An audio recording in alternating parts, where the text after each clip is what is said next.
Assalamualaikum warahmatullahi wabarakatuh. Perkenalkan, saya Alia Rizky dengan NIM 222111147 kelas HES 6D. Pada presentasi kali ini, saya akan menjelaskan tentang materi paradigma fikih kontemporer. Pada halaman pertama, saya akan menjelaskan pengertian tentang fikih kontemporer. Fikih kontemporer atau masail fikih merupakan masalah-masalah baru yang muncul setelah turunnya Al-Quran dan hadis dan setelah wafatnya Rasulullah Shallallahu Alaihi Wasallam yang belum ada ketentuan hukum secara pasti. Sehingga dalam mencari jawabannya memerlukan kesepakatan para ulama dalam menentukan hukum yang diambil dari Al-Quran, hadis, ijma, qiyas. Dalam artian sederhana, fikih kontemporer adalah tentang perkembangan pemikiran fikih dewasa ini. Dalam hal ini yang menjadi titik acuan adalah bagaimana tanggapan dan metodologi hukum Islam dalam memberikan jawaban terhadap masalah-masalah kontemporer. Selanjutnya ada aspek utama dalam epistemologi fikih kontemporer. Yang pertama, sumber hukum yang lebih luas selain Al-Quran dan hadis. Ada pendekatan baru yang memperhitungkan konteks sosial dan ilmu pengetahuan modern. Yang kedua, pendekatan rasional dan empiris. Tidak hanya mengandalkan teks, tetapi juga mempertimbangkan fakta ilmiah dan keadaan sosial masyarakat. 3. Maqasid syariah sebagai landasan utama. Hukum tidak hanya dilihat dari sisi halal haramnya, tetapi juga dari manfaat dan kemaslahatan bagi umat. Yang keempat, metode ijtihad yang lebih fleksibel. Ini menjelaskan untuk menggunakan pendekatan istislah, yakni kemaslahatan umum dan sad zariyah, yaitu pencegahan keburukan. Contoh dari epistemologi ini adalah 1. Pendekatan baru dalam hukum kripto dan NFT dalam Islam. 2. Pembahasan tentang kesetaraan gender dalam Islam dari perspektif maqasid syariah. 3. Fatwa mengenai perubahan hukum ekonomi akibat globalisasi. Yang selanjutnya ada tujuan fikih kontemporer. Masail afikiyah atau fikih kontemporer bukan saja akan menjelaskan status hukum dari berbagai persoalan baru, melainkan yang lebih penting dari itu, akan menghantarkan kaum muslim memahami secara lebih baik argumen-argumen yang menjadi dasar setiap pendapat. Hal ini sangat penting karena dapat membawa implikasi pada hal-hal yang sangat prinsipil, yaitu menyangkut cara menyikapi hasil-hasil ijtihad fuqaha terdahulu, apakah diambil apa adanya atau disikapi secara kritis dan dinamis untuk menemukan jawaban-jawaban baru yang lebih mendasar dan menjanjikan kemaslahatan yang kontekstual.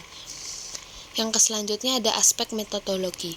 Dalam aspek metodologi ini ada 3 metode. Yang pertama, metode bayani atau tafsiri, yaitu metode istinbat hukum Islam yang didasarkan atas asas penjelasan dan penafsiran Al-Quran maupun Sunnah, baik berkaitan dengan lafaz maupun makna. Yang kedua, metode tahlili atau qiyas, yaitu metode istinbat hukum Islam yang didasarkan atas ilat, kausa efektif, atau suatu hukum perkara tertentu yang ada nasnya, kemudian diambil analogi untuk menentukan hukum perkara yang lain yang tidak ada nasnya. Yang terakhir adalah metode ijtihad atau rai'i, yaitu metode istinbat hukum Islam yang didasarkan atas pertimbangan hukum rasional. Model metode ini sangat memberikan manfaat pada pengetahuan prinsip-prinsip mabadi, asas-asas, dan tujuan-tujuan maqasid syariah.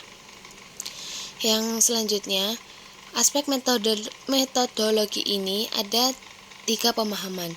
Yang A, kajian yang menyeluruh, adil, dan berbasis ilmu terhadap kebudayaan Islam, baik yang bersifat tradisional maupun modern. Kajian ini perlu membedakan antara Islam sebagai ajaran normatif dan Islam sebagai sejarah historis, serta Islam sebagai konsep dan Islam dalam praktik sehari-hari. Yang B, penafsiran ulang ajaran Islam harus tetap berpegang pada akar spiritualnya agar selaras dengan tujuan syariat. Yang C, dalam memahami Al-Quran dan hadis, perlu mempertimbangkan dengan cermat konteks dan permasalahan yang terjadi di masa kini.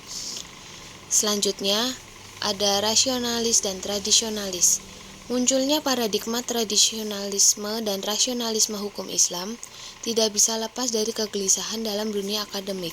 Terkait perdebatan hukum Islam muncul karena jumlah teks wahyu terbatas, sementara masalah hukum terus berkembang. Hal ini menyebabkan perbedaan pandangan dalam pemikiran hukum Islam. Kaum tradisionalis cenderung mempertahankan tradisi yang sudah mengakar dan menjadikannya sebagai acuan utama dalam menetapkan hukum.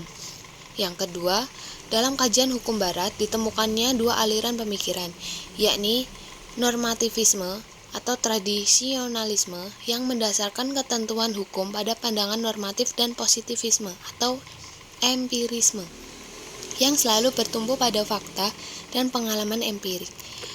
Penentangan terhadap kedua aliran ini muncul dari kalangan rasionalisme yang mengatakan bahwa ilmu berasal dari pemahaman intelektual yang dibangun atas kemampuan argumentasi secara logis. Menurut pandangan rasionalisme, realitas dapat diketahui atau beberapa kebenaran tentang realitas dapat diketahui tanpa bergantung pada pengamatan, pengalaman, dan penggunaan metode empiris. Sekian materi yang dapat saya sampaikan. Kurang lebihnya mohon maaf. Semoga apa yang saya sampaikan ini dapat bermanfaat bagi kalian semua yang mendengarkan. Sekian dan terima kasih. Wassalamualaikum warahmatullahi wabarakatuh.